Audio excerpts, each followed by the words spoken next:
to the airport authority.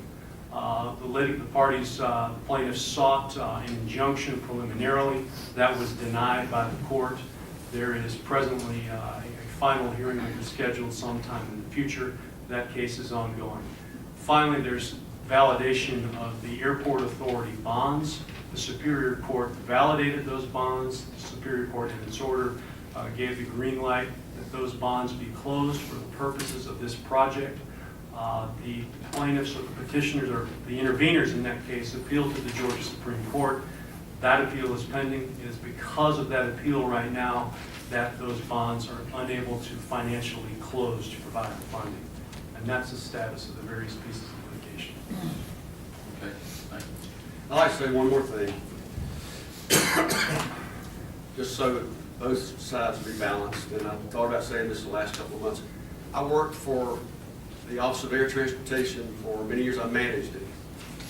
Our primary passengers were economic development. And this is due to the secrecy thing. Confidentiality is irreplaceable. You don't have anything happen unless you have confidentiality. We could not even put the name of the companies, the passengers from the companies that were interested in coming to Georgia on the manifest because it was that confidential.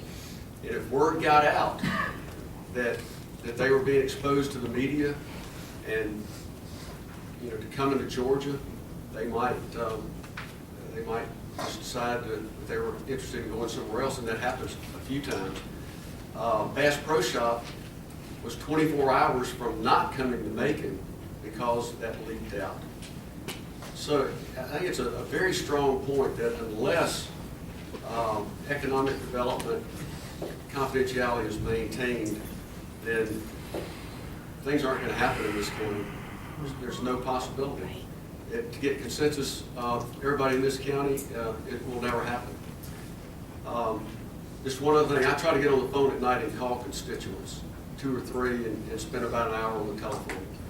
And I've had KB and one other constituent that were against growth and development at the airport.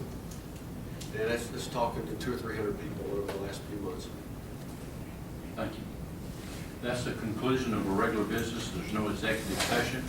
We do have citizen questions to speak. Mr. K.B. Coggins, the airport. You have 5 minutes, sir. Well, quite interesting. Mr. Chairman, fellow commissioners, I want to thank you for the opportunity to speak with you today. In November of 2008, the airport was officially opened for business at a cost of about $34 million, which was some $10 million over budget. A promise was made that the airport was going to be a general aviation airport, and it would not cost the taxpayers 1 red cent. Mr. Chairman, in January of 2009, just a few short months after the grand opening of the airport, you took office as chairman of the Board of Commissioners, and at the same time, you were automatically appointed to the Airport Authority as well as the Industrial Building Authority. During the first 4 years of your administration, I am not sure what happened at the airport. I do know promises were being broken because it was obvious that tax dollars were being used to keep the airport afloat. It was also obvious that millions in additional dollars was invested in the airport during your first 4 years as chairman of the BOC. Since you were a member of the Airport Authority and the IBA, I am sure you knew what the business model was for our general aviation airport. During your first 4 years in office, what changes did you make to the business model that would ensure that the airport would be self-sufficient and create the jobs as promised that a general aviation airport would? What went wrong that caused the complete failure of the general aviation concept. The reason I ask these questions, Mr. Chairman, is since you took office, another $16 million has been sunk into the airport. And this does not include the sewage that the city of Dallas has ran for this site, which is estimated at another $6 million. I have no idea what the total cost of that is. To date, I know of only 3 jobs that's created. 2 of those are paid for, or still paid for by the county, and that would be Blake's job and his secretary's job. Maybe you can enlighten us today just how many jobs were created for the first $56 million that was spent. Testimony at a recent court hearing, Jason was there, revealed that another $11 million will have to be spent to make the airport capable of commercial passenger service. Your administration and the Sheridan administration have now sunk at least $67 million into this airport. $33 million of this money has been spent during your administration. What happened to the jobs that were promised?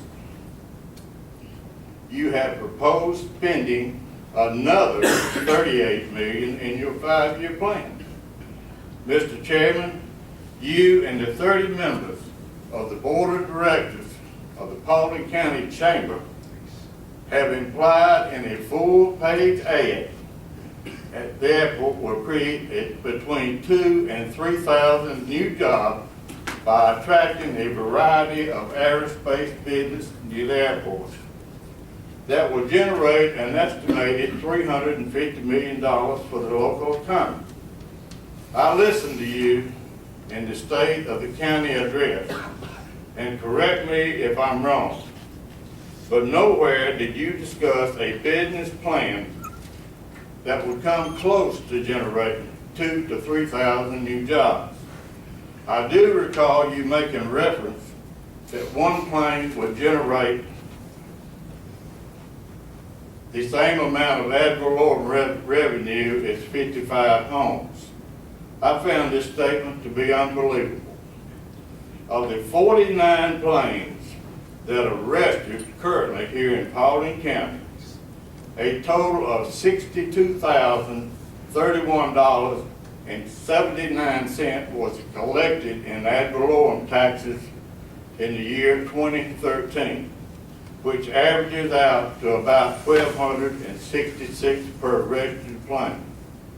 This, Mr. Chairman, by no stretch of the imagination, would equal the amount of ad valorem taxes paid by 55 residents, as you have implied. Mr. Chairman, today's agenda is a classic example of the mismanagement by the Paulding County Airport Authority, the IBA, and the Board of Commissioners. I believe any successful business entity should have all required financing and permits in place before beginning any new project. To begin a multi-million-dollar project without the proper funding is simply irresponsible and not what many successful businesses would do. Mr. Chairman, I stand before you today asking that all of you live up to your prior commitments, every one of you. And as late as June of 2012, some of you made commitments about Your time's up.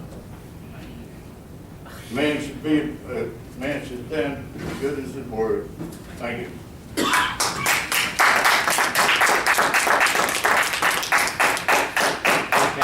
Kathy Helms. Can we not let him, finish? No, we got 5 minutes. Ms. Helms.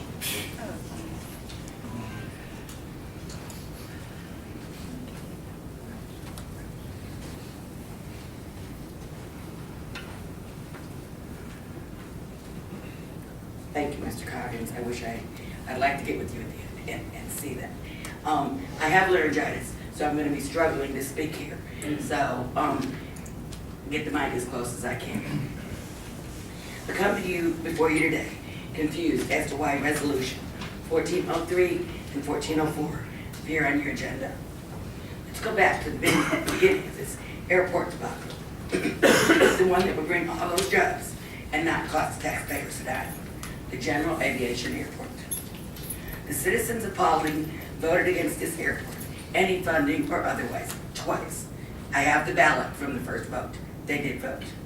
Study after study, including a Georgia DOT study in 2011, an MIT study in 2013, and the latest Federal Bureau of Labor Statistics Occupational Outlook Handbook indicate there is little benefit to civilian commercial airport today.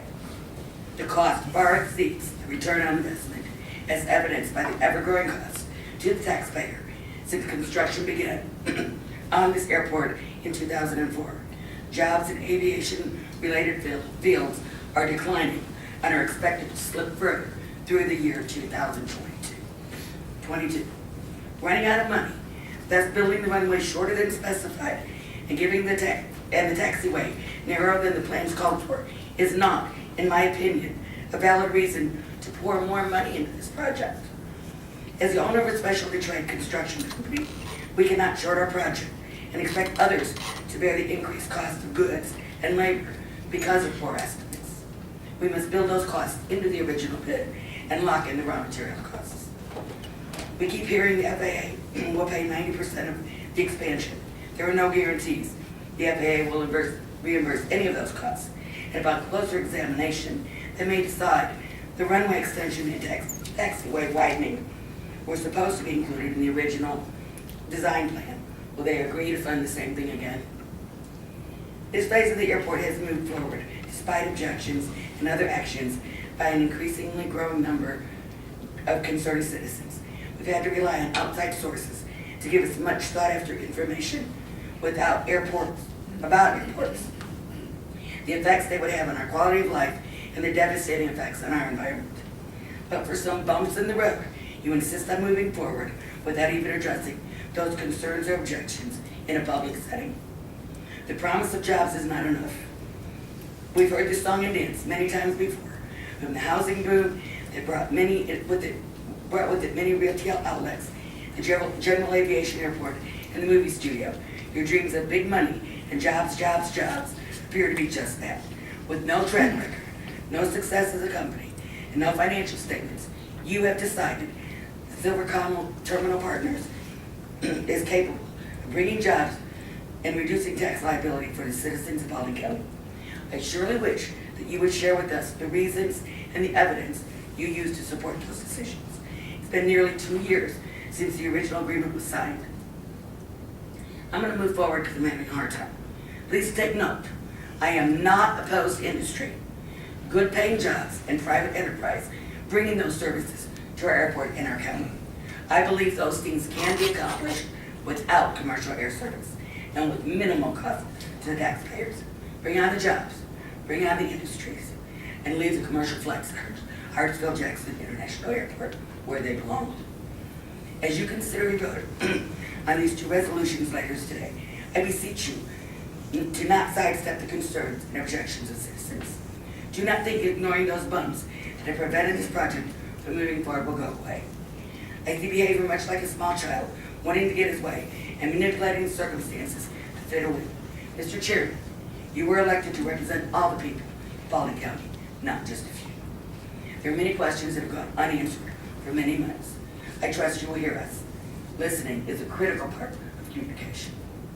My hope is that you will discard these resolutions entirely, but at the very least, table the vote until after the public meeting the FAA will be facilitating regarding the matter of commercialization of Paulding Northwest Atlanta Airport.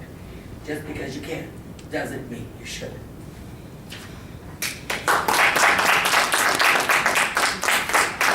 That's the conclusion of our regular business session. Do we hear a motion to adjourn? Motion to adjourn. Second. All in favor, say aye. Aye. Thank you very much.